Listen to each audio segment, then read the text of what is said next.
So here we are down at the docks in Southampton, Barron's Classic Car Auctions, where we're coming back next week to do the sale preview because they haven't actually finalised all photographs and things for it, which is good for us because here is the Audi V8 outside Barron's. I've come to pick Simon up in the sunny because why not?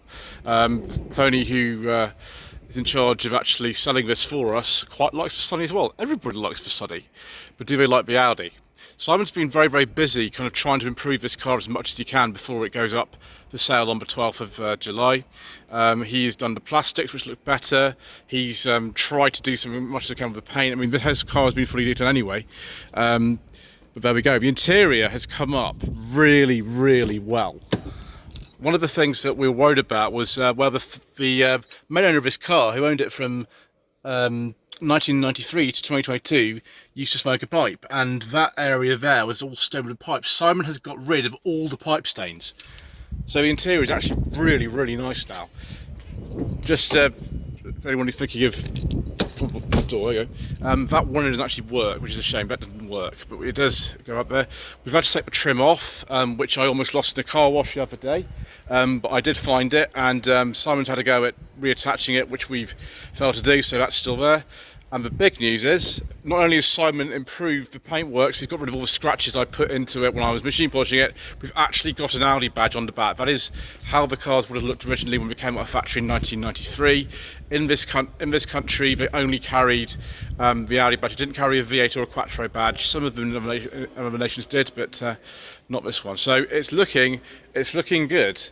We're going to put a link in the video description to the actual advert for it and the auction, and it will be the sale at Barron's on the 12th of July.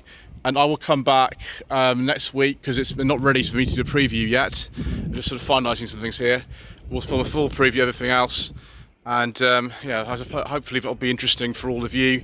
But there we go, there it is, and this might be the last time, well, that a lot of you see it, unless you watch the Barron's video from next week, in which case we'll see it there, and then that'll be it. Right, we've put it at Bracknell now, so we'll see you in a bit.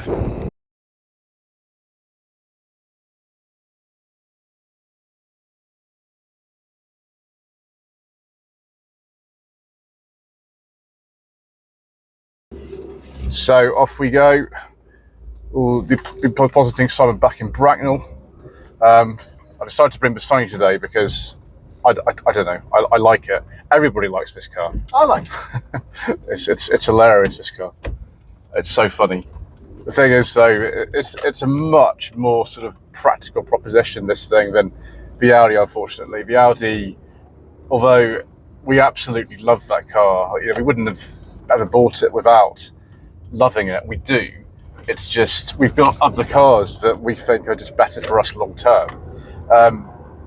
So, what's your average miles per gallon in the Audi? Well, I've been driving it reasonably, and I've got it to about 26, which I think. How have you done that? A few motorway runs, took it up to JG on Cars for him to film it, back down here to Southampton to Barron's, and honestly, once you get it rolling, it's only ticking over at about 2,000 revs, something like that.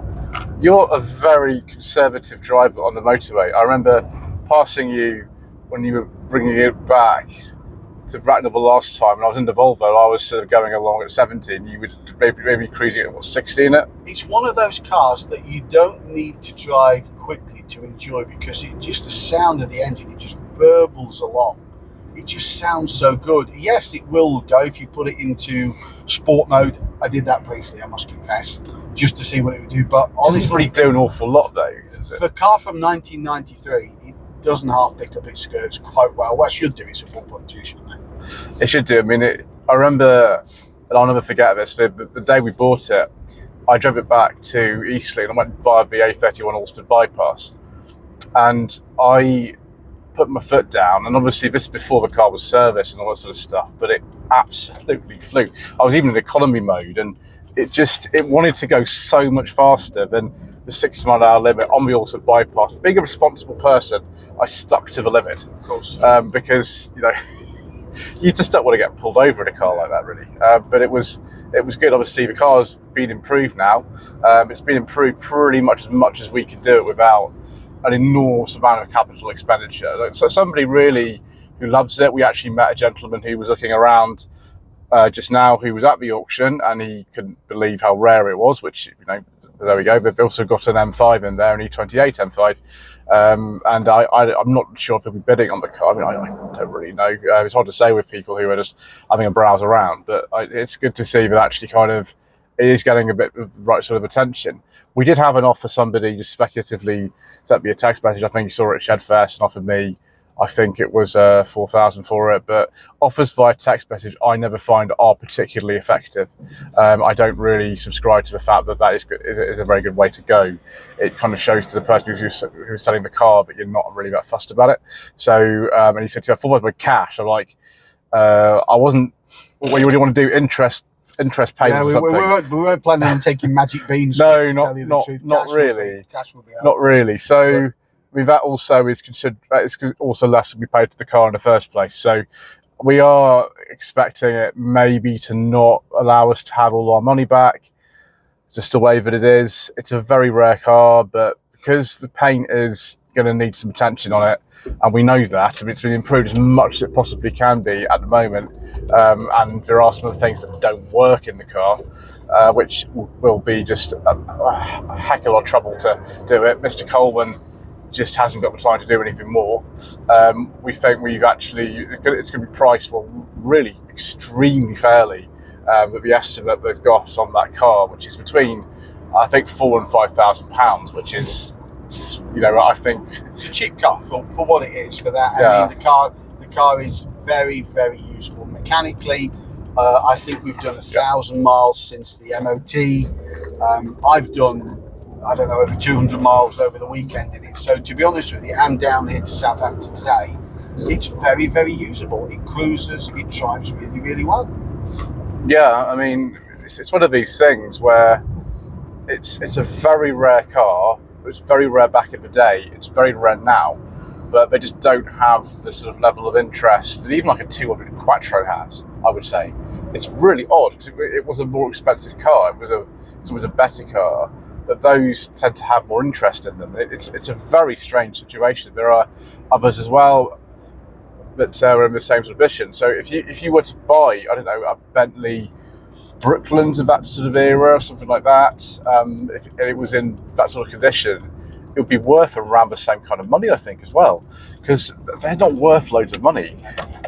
Big old luxury cars from that sort of era are not necessarily worth loads of money. It doesn't really matter what it is. For some reason they're not. It's all about the condition. If that car had perfect paint on it and everything was fixed, it'd probably be worth 12 grand, something like that, if it was like that, because of the low ownership and the low mileage. But because it's not, and we have to be realistic about this, we have had advice from Barron's as to how to set the price on it. We've got to be realistic about it. Much as we would like £9,000 for it, we probably think that might not happen, unless there's a bidding war between some people. I've been to Brand. I've seen a bidding war between two buyers for a Bentley T2, which I thought was worth about 4,000, went for 12. Yeah, somebody wants it, and I saw this with a E39 when I was buying one last year. Somebody wants it. It can go to double almost what it's worth. So we'll see, but the chances are that they're not going to see another one at a sale soon in the UK. No, I don't think so. There's not been one for sale in this country in auction for 2.5 years. The last one, ironically, was at Barron's, which I actually filmed. I found the video where I filmed it back in February 2023, and from what that car actually fetched, we think the estimate's very fair. We think ours is slightly better, perhaps. The biggest thing that lets it down is actually the paint, and apparently that's just what they do. Mr. Coleman's got a friend who has a 3.6 V8, a manual, sort of very, very rare one. He's had it from new. I think he got it in 1990, and his paint is exactly the same. It's exactly the same as that one. He had it fully resprayed, and he's still got it. So, he's had it 35 years. Wow. He's had his V8. And a manual as well. That's 3.6 manual, extremely rare. and he loves it, but he's spent an awful lot of money getting it into the condition that it's in, and he will keep it, I don't know, forever. We can't keep it. Our lady wives won't allow us to keep it. And we've had to promise, in my case, not to buy anything else. No, not. I was crossing my fingers and my toes when I said that. I know, with my lady wife, I was like, well, Simon and I could buy another car. She's like, no, Simon and you are not buying another one like that. You are not doing that. I'm like, okay. So there we are. We will see what happens. So I'll go back next week, and I will see what else they've got down there. I mean, it looks pretty packed in there, but what they've got to do is photograph all the cars now, and they've got to sort of sort out what's actually in the sale and what's not, because sometimes cars stay there that haven't been picked up and things like that. So what's actually in there is not necessarily reflective of what's in the sale next week. So by the time I come back, about a week's time, and have a look, they're all sorted out, they've all got lot numbers, and hopefully somebody will come down and say that is an amazing Audi. Look at the history, look at the interior, they put the boot badge on, all that sort of thing, and they will think it's brilliant. And indeed, if anybody wants to speak to Joseph, myself, or James Coleman about what's been done to the car, what we've done with an accurate description or more information, feel free to contact any of us. I think we're more than happy to have that chat with you. Yeah. Before you buy it, or once even you bought it. So that's it. So we're on the way now to drop Simon off at his house, and I will then go straight to film another auction preview, because that's the sort of people we are. So thank you ever so much once again for watching. Please don't forget to subscribe to Lot 76 Cars, and to this channel as well, and like this video, comment below. We shall see you again for, I don't know, some random update.